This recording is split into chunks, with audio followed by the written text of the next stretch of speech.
there was a very specific moment when I realized behavioral science was useful. Do people remember The Tipping Point by Malcolm Gladwell? Mm-hmm. Yeah, so I was reading that in, I think it was 2004, and I happened to read it at the same time as a brief came in from the Department of Health. So it was one of the clients I worked on. And in Britain, we have a system where people are expected or asked to give blood through altruism, just through generosity. And as I was reading The Tipping Point, at the very back of that book, there's just a paragraph or two on some old experiments from the 1960s by two American psychologists called Latané and Darley into this idea called the bystander effect. And what those experiments showed is that if you make a mass appeal for help, if you ask everyone to help you, everyone leaves it up to someone else. There's a diffusion of responsibility. They say you need to create an individual sense of responsibility. So when I read about that study, I thought, gosh, this is exactly the mistake we make. Our campaigns are going out and saying, blood stocks are low in England, please donate. And of course, just as Latané and Darley suggested, everyone left it up to someone else.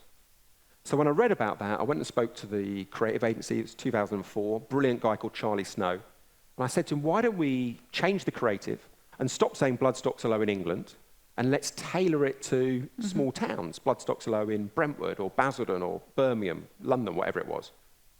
And even though that is a crude change, that tiny little change, that attempt to make a sense of individual responsibility, it boosted donation levels by, 10 or 15%. And I was absolutely hooked from that moment on, thinking, well, okay, that's one study. What else is there out there?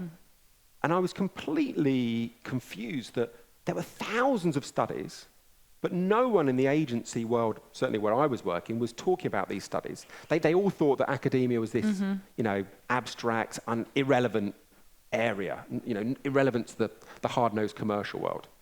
But what I did over the next 20 years was just learn about these studies, run my own experiments, and always trying to bring back the underlying idea to a very practical implication. I think the first thing is to try and let people know, talk to the client about the fact that claimed data, like what people say in a survey and what people say in a focus group, is just so dangerous. It doesn't reflect what actually motivates people.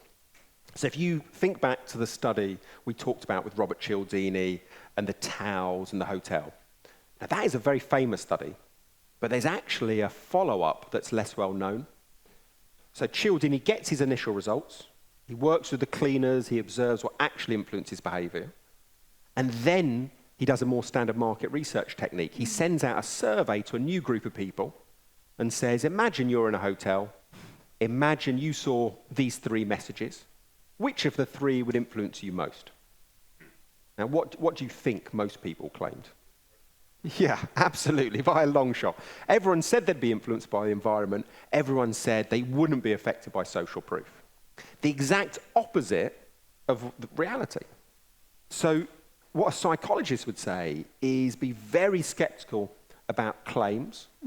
People either lie, or more worryingly, they don't know their own motivations. So you're asking them to reflect on something they don't really know. So what people tell you in a survey or focus group is often very misleading. What psychologists would say is you've got to prioritize experiments.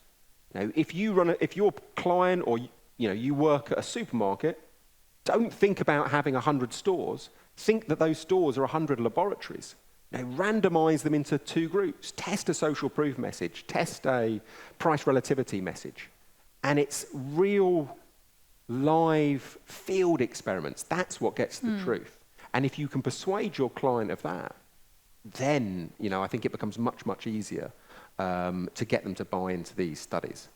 Where it goes wrong is if you just tell them about the experiments, they then question their customers and say things like, would you be influenced to reuse your towels in a hotel? Customers will deny it all the time. So to move from claim data to experiments.